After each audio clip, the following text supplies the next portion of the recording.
আলস্য আপনার আরো একটা অত্যন্ত বড় শত্রু, যা আপনার মনের মধ্যে বসবাস করে আর ধীরে ধীরে আপনার কার্য শরীরের একটা অংশ হয়ে ওঠে।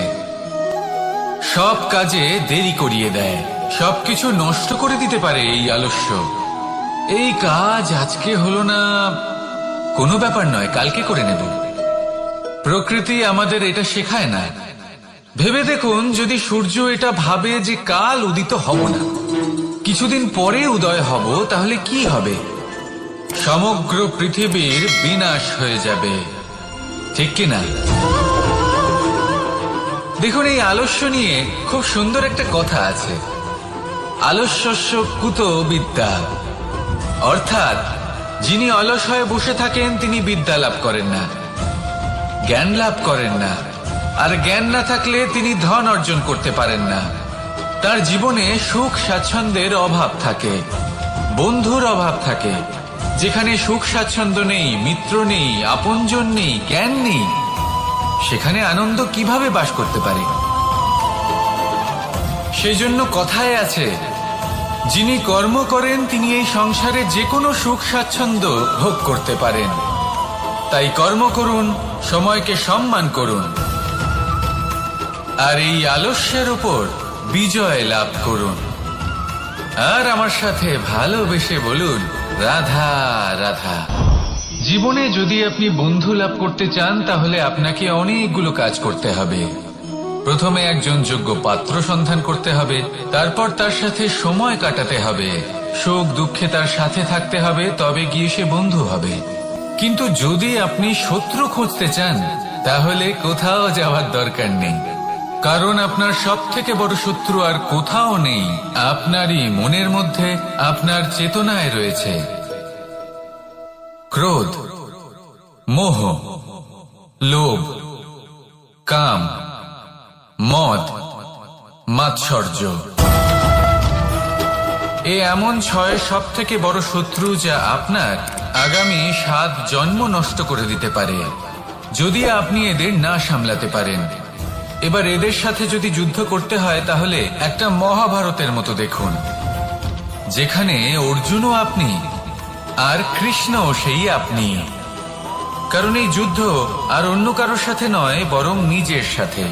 এগুলো অন্তর মনের যুদ্ধ, আর এটা জয় করা যেতে পারে নিয়ন্ত্রণ এবং অনবরত চেষ্টার দ্বারা। তাই এটাই করুন, এই 6 শত্রুকে পরাজিত করুন এবং আমার সাথে ভালোবেসে বলুন, রাধা রাধা। বায়ু পঞ্চতত্ত্বের মধ্যে তৃতীয় তত্ত্ব। কেউ একে সমীর বলে, আবার কেউ একে পবন বলে। প্রথম কথা হলো এটাই যে এই বায়ু আমাদের জীবন দান করে প্রতিদিন, প্রত্যেক মুহূর্তে। এই বায়ুর কারণেই আমরা নিঃশ্বাস নিতে পারি, জীবিত থাকতে পারি। এই বায়ুই হলো সেই যা সকল মেঘেদের একত্রিত করে একটি স্থানে আর বর্ষা ঘটায়। আর এই বর্ষার কারণেই এই ধরিত্রীতে অন্ন উৎপন্ন হয়। এই বায়ুকে দেখুন, কখনো এতটা সৌম্য যে আপনার কোনোই তফাৎ বোধ হয় না, আর কখনো কখনো এমন রূপ ধারণ করে ফেলে যে অনেক বড় বড় পর্বতের আকার পর্যন্ত বদলে ফেলে। এটাই হলো বায়ুর বিশেষত্ব। বায়ু শেখায় যে সময়ের সাথে সাথে বইতে থাকো, সকলকে জীবন দান করো, সকলকে সাহায্য করো, কিন্তু যখন বিপদ সামনে আসবে তখন দৃঢ় হয়ে সম্মুখীন হও। বাধা অনুযায়ী নিজেকে গড়ে নিতে হবে, আর কখন কতটা কঠোর হতে হবে আর কখন কতটা সৌম্য হতে হবে, এটা বায়ুকে দেখে শিখুন।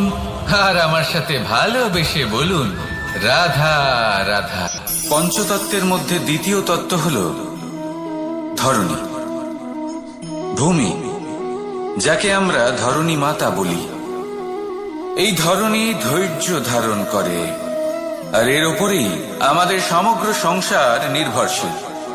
কারণ এই ভূমি সহ্য ক্ষমতা রাখে, এর সহ্য ক্ষমতা হলো অপরিসীম।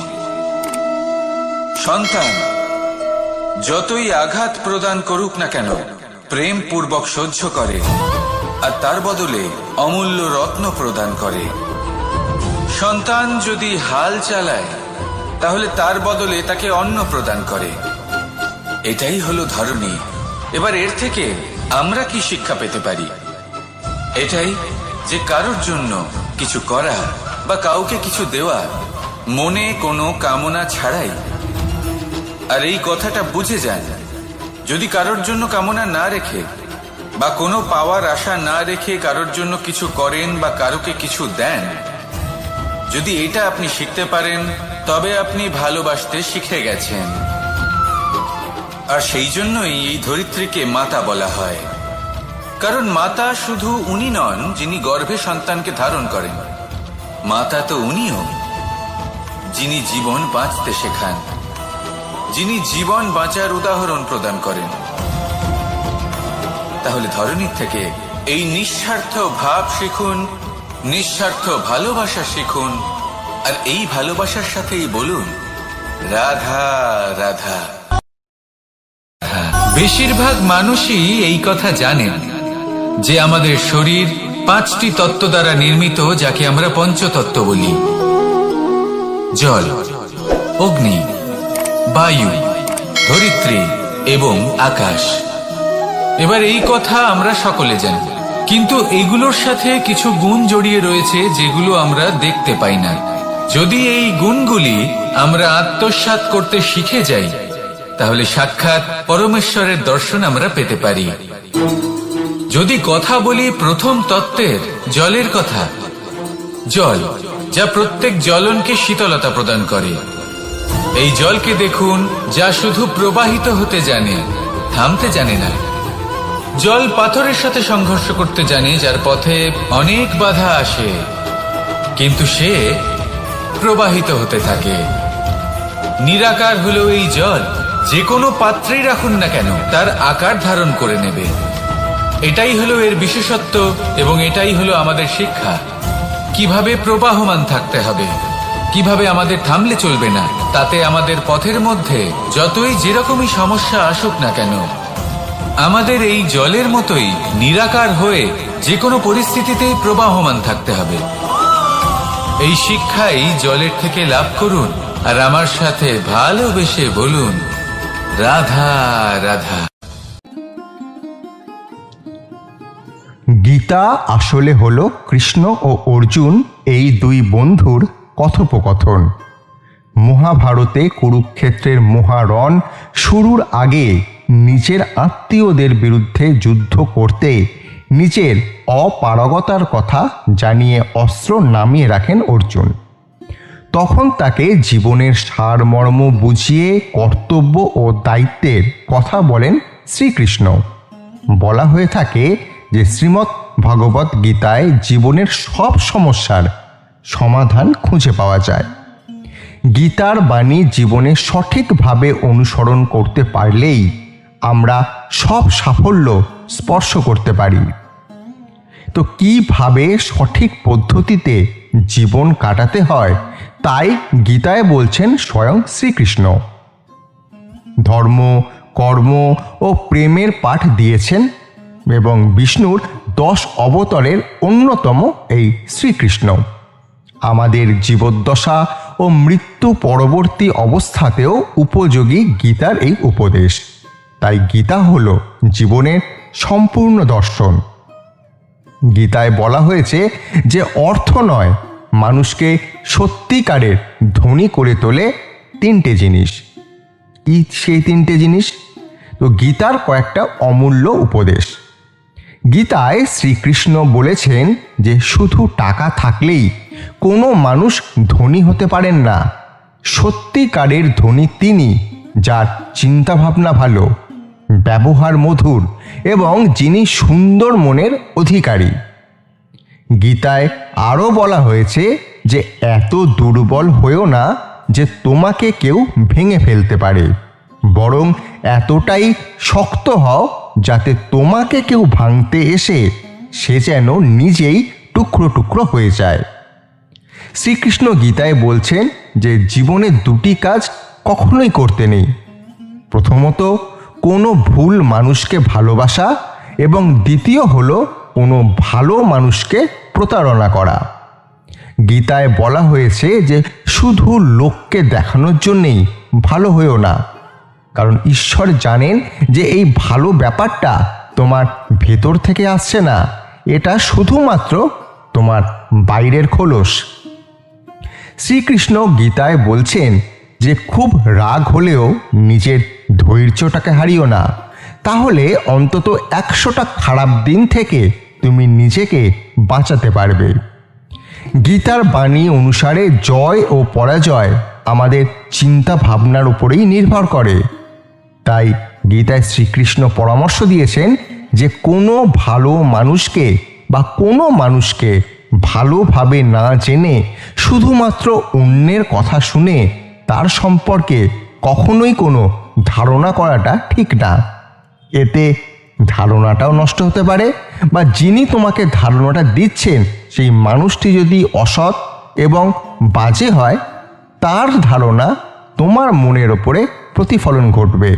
তাই নিজের বুদ্ধি, নিজের চিন্তাভাবনা দিয়েই কোনো মানুষকে সঠিকভাবে ধারণা করা সম্ভব।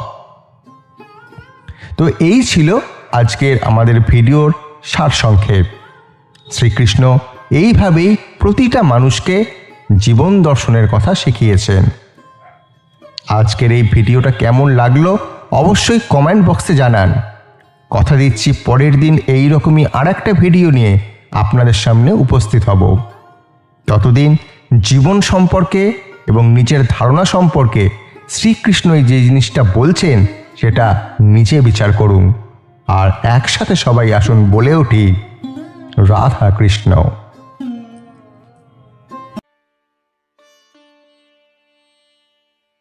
আমাদের কাছে সব কিছু থাকলেও অনেক সময় আমরা আরো কিছু পাওয়ার প্রত্যাশা করি, অল্পতে সন্তুষ্ট হতে পারি না, কিন্তু এটা ঠিক নয়। তোমার কাছে যা আছে তার জন্য সর্বদা কৃতজ্ঞ থাকো। অনেকের কাছে কিছুই থাকে না, সমস্যার কথা ভুলে যাও। জীবনে সফল হতে চাইলে যেসব সমস্যার মুখোমুখি হয়েছ তা ভুলে যাও, এবং অধিকাংশ সময়গুলি থেকে যে শিক্ষা পেয়েছ তা কখনোই ভুলো না। বর্তমানের দিকে মনোযোগ দাও। আমরা অনেকেই নিজের পুরনো সময় মনে করে কষ্ট পাই, আর ভবিষ্যতে কি হবে তা নিয়ে ভাবতে থাকি।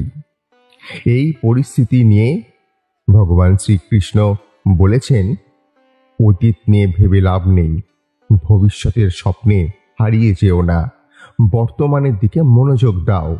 যারা ভালোবাসে তাদেরকে কখনোই ভুলো না। গতকাল যে আপনাকে কষ্ট দিয়েছে তা আজ ভুলে যান, তবে যারা আপনাকে সবসময় ভালোবাসে তাদেরকে ভুলেও ভুলে যাবেন না। সবার সাথে মিলেমিশে থাকুন। একটা প্রদীপের মাধ্যমে হাজারটা প্রদীপকে জ্বালানো যেতে পারে, কিন্তু তাতে সেই প্রদীপের আলো কখনোই কমে যায় না। ঠিক তেমনি সুখ ভাগ করে নিলে কখনো কমে না। অতীতের যে স্মৃতি বা যেসব ঘটনার কথা মনে পড়লে তুমি কষ্ট পাও, মন খারাপ হয়, তা কখনোই মনে রেখো না, সেগুলি ভুলে যাও। বরং বর্তমানে যা তোমাকে আনন্দ দেয় তার দিকে মনোযোগ দাও। সমস্যার সমাধান এইভাবেই হয়ে যাবে। প্রতিটি সমস্যার 3টি সমাধান রয়েছে: গ্রহণ করা, পরিবর্তন করা আর বাদ দেওয়া। তুমি যদি গ্রহণ করতে না পারো তবে এটা পরিবর্তন করো। তুমি যদি এটা পরিবর্তন করতে না পারো তবে ছেড়ে দাও বা বাদ দাও। বৃথা তর্ক কখনোই করো না। বোকা লোকেদের সাথে বিতর্কে না জড়ানোই ভালো, কারণ এদের সাথে তর্ক করা ভালো সময়ও নষ্ট করার মতো। বিশ্বে এমন কোনো ব্যক্তিকে খুঁজে পাওয়া কঠিন যার জীবনে কোনো দুঃখ কষ্ট নেই। আমাদের জীবন সুখ, দুঃখ, কঠিন সময় এবং ভালো সময়ের একটি চক্র। আপনার জীবনে যদি এখন কঠিন সময় আসে তাহলে বিশ্বাস রাখুন যে একদিন না একদিন ভালো সময়ও আসবে। সাহায্য করে কিন্তু বিনিময়ের কিছু প্রত্যাশা করো না। আপনার চারপাশে যারা আছেন তাদেরকে সাহায্য করার চেষ্টা করুন। কেউ কোনো বিপদে পড়লে তাকে ছেড়ে যেও না সরাসরি, তবে কাকে সাহায্য করে তার বিনিময়ে কিছু প্রত্যাশা করা ঠিক নয়। যদি আপনি কাউকে সাহায্য করে থাকেন তবে বিনিময়ে যদি প্রত্যাশা করেন তার মানে আপনি অধর্ম করছেন। আর শ্রীকৃষ্ণ বলেন, অধর্ম কোনো অংশেই স্থান পায় না। আজকের ভিডিওটা এই পর্যন্তই। আগামী ভিডিওতে এই রকমই জিনিস নিয়ে আবার আপনাদের সামনে উপস্থিত হব। ততদিন জয় শ্রীকৃষ্ণ।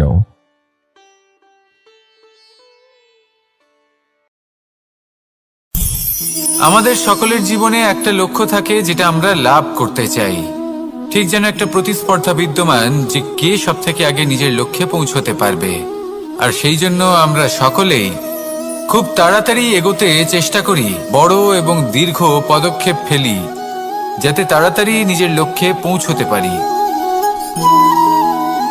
কিন্তু এক অত্যন্ত গুরুত্বপূর্ণ বিষয় আছে, সবসময় লক্ষ্য সামনে থাকবে না, কখনো কখনো তা খুঁজতে হয়। এই যাত্রা খুব কঠিন হতে পারে। আর ঠিক এই কারণেই সবসময় দ্রুত গতিতে চলা বা তাড়াতাড়ি পথে চলা সেটা আবশ্যক নয়। তার থেকেও বেশি গুরুত্বপূর্ণ হলো ভেবেচিন্তে তারপর পথ চলা। যদি ভেবেচিন্তে পদক্ষেপ ফেলেন, চলতে পারেন, তাহলে সেটাই সর্বশ্রেষ্ঠ পদক্ষেপ। কখন কোন দিকে যেতে হবে, কখন কোথায় দিক পাল্টানো যাবে না, কখন গতি বেশি রাখতে হবে, কখন কম, কখন থামবো, কখন চলবো, এই সব কিছুর বিষয়ে জ্ঞান অত্যন্ত গুরুত্বপূর্ণ এবং ভেবে চিন্তে চলতেই হবে। সেই জন্য শুধু তীব্র গতিতে সামনে এগোলে চলবে না, ভাবনা চিন্তা করে এগোতে হবে। আসুন আমার সাথে ভালোবেসে বলুন, রাধা রাধা। পায়েস হলো আমার বিশেষ প্রিয়। এর মধুর স্বাদ মনকে প্রফুল্ল করে তোলে। ছোটবেলায় মা আমার জন্য পায়েস বানাতেন এবং আমাকে বলতেন যে গরম থাকতে থাকতে খেয়ে নে কানাই, ঠান্ডা হয়ে গেলে ভালো লাগবে না। কিন্তু আমিও দুষ্টু ছিলাম, ঠান্ডা হওয়া পর্যন্ত অপেক্ষা করতাম। আর ঠান্ডা হয়ে যাওয়ার পরে মার কাছে যেতাম আর ওনাকে বলতাম যে মা, পায়েস তো ঠান্ডা হয়ে গেছে, এটা গরম করে দিন। তখন মা হাসতেন আর বলতেন যে পায়েস না হয় আমি আবার গরম করে দেব কানাই, কিন্তু এর মধুর স্বাদ, সেই মিষ্টত্ব, সেই সুবাস, সেটা আবার ফিরে আসবে না।